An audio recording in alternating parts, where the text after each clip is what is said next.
Salam sejahtera, salam satu Malaysia. Nama saya Ramesh Rao, penasihat khas Nambikai, Barisan Bersatu Nambikai Malaysia. Okey, saya nak mengupas beberapa masalah saya rasa yang perlu dijelaskan dengan betul, kena beritahu yang mungkin orang yang tak faham. Sebab kalau kita lihat senario sekarang, sejak pembangkang menang 2008, dia macam dah jadi satu fenomena di mana mengutuk kerajaan Barisan Nasional menjadi satu trend. Segala apa yang dia buat, dia nak cari masalah. Yang pertama saya nak sentuh di sini macam janji ditepati. Janji ditepati ni, kalau kita renungkan betul-betul, apa yang saya cuba nak kata janji ditepati ni sebenarnya, sejak 1957, sejak Hari Merdeka, 31 hari bulan 1957, apa yang dipersetujui, apa yang telah dikatakan dalam perlembagaan, hak semua kaum dijaga dan dibela. Bermakna kaum Cina, hak kaum Cina dia bebas untuk berniaga di sekolah Cina, segi perniagaan langsung tidak disentuh. Begitu juga dengan kaum India, diberi apa yang termaktub dalam 1957 seperti yang dipersetujui, kebebasan untuk beragama dalam sekolah kebangsaan semua. So itu yang sebenarnya janji ditepati. So saya sedih bila pembangkang ni cuba manipulasi ayat janji ditepati ni tanpa dia kadang-kadang terlupa 95% pembangkang ni, ahli-ahli pembangkang, pemimpin pembangkang ni sebenarnya belajar di sekolah kerajaan yang dibina oleh Kerajaan Barisan Nasional, dan ada yang terima beasiswa daripada Kerajaan Barisan Nasional. Okey, itu yang dia orang selalu lupa. Dia terlupa kerajaan pendidikan tak betul, yang sebenarnya dia belajar daripada sekolah kerajaan. Kalau pendidikan tak betul, bagaimana dia boleh jadi pemimpin?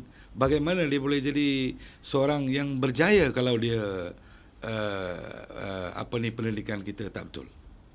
Itu isu yang pertama. Okey. Isu yang paling drastik yang kata tengok pembangkang ni, dia kata kaum India saya sentuh daripada kaum India dulu. Daripada kaum India dulu. Kalau kaum India dipinggirkan, kalau kaum India dizalimi, mana mungkin kaum India boleh bina kuil? Mana mungkin kita ada sekolah Tamil? Mana mungkin kaum India hari ini kalau kita tengok di Lebuh Ampang, di Tengku Kelana, di Masjid India yang dimonopoli oleh kaum India. Kalau orang Indonesia dengan Bangla boleh kata negara ini suwarna bumi, apa yang kekurangan untuk kaum India? Kita kena minta, kita kena tanya, kita kena selidik, kita kena pergi tanya, ketuk pintu baru kita boleh dapat. You tak boleh tunggu duduk dalam rumah tunggu benda tu sampai ke you. Tak boleh. Kita kena minta, kita kena cari baru boleh dapat. Tak cari tak dapat. Kerajaan dah ada banyak macam-macam program transformasi. Datuk Seri Najib ada macam-macam. Saya rasa ini yang salah satu program Perdana Menteri yang terbaik yang telah dibuat untuk semua kaum. So isu ni macam isu pembangkang kata 300,000 orang tak ada IC. Kaum India dinafikan untuk menerima IC. Saya orang India, saya dapat IC sebab bapa saya, mak saya orang Malaysia. Jadi yang 300,000 yang tak dapat IC ni, yang pertama dia tak dapat buktikan keadilan Surendran ni, tak ada bukti. Yang dinafikan yang tak dapat IC ni, kebanyakannya bapa dia Bangla ke, perkahwinan melalui secara halal, perkahwinan tak didaftarkan, bagaimana boleh dapat IC? Jangan salahkan kerajaan. Kalau dokumen lengkap, kalau kerajaan tak bagi, Barisan Lambikai akan membantu orang-orang yang dinafikan hak. Ini saya boleh janji. Tak ada masalah langsung. Kalau nak kata, lepas tu dia banyak kata, kuil sering diroboh, kuil kami diroboh, kuil kami diroboh. Okey. Isu kuil roboh ni, kerajaan tak pernah robohkan kuil yang telah diberi ataupun diwasiatkan ataupun yang telah diberi kelulusan. Kerajaan cuma robohkan kuil yang dibina tanpa kebenaran di atas tanah orang. Bila bina you tak minta kebenaran. Bila dah diroboh, kenapa you nak salahkan tuan punya tanah? Sebab tuan punya tanah nak balikkan tapak tu tak ada salah. Saya rasa peruntukan untuk kuil daripada kerajaan Malaysia yang terbanyak dalam dunia ni. Terbanyak.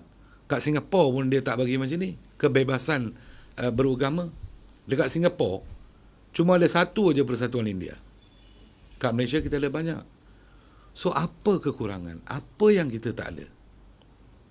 Itu yang saya sering pertikai. Macam pembangkang, dia kata 4 tahun pemerintahan. Apa kelebihan kaum India dah dapat di negeri-negeri pakatan? Di Selangor sama juga, satu aja Exco Francis Xavier. Yang nak cakap Tamil pun tak betul. Macam mana dia nak bela kaum India? Dekat Selangor. Tak, Exco masih lagi satu. Dekat Kedah dia kata dia nak bagi cuti umum untuk Taipusam. Kalau PR menang, tak tertunai untuk kaum India. Di Penang, kaum India, exco yang ada tak ada gigi, tak ada kuasa, tak boleh cakap apa benda pun. Jadi kita kena berterima kasih. Kita kena faham. Kalau kita tak berterima kasih dengan apa yang ada, kita tak akan ke mana.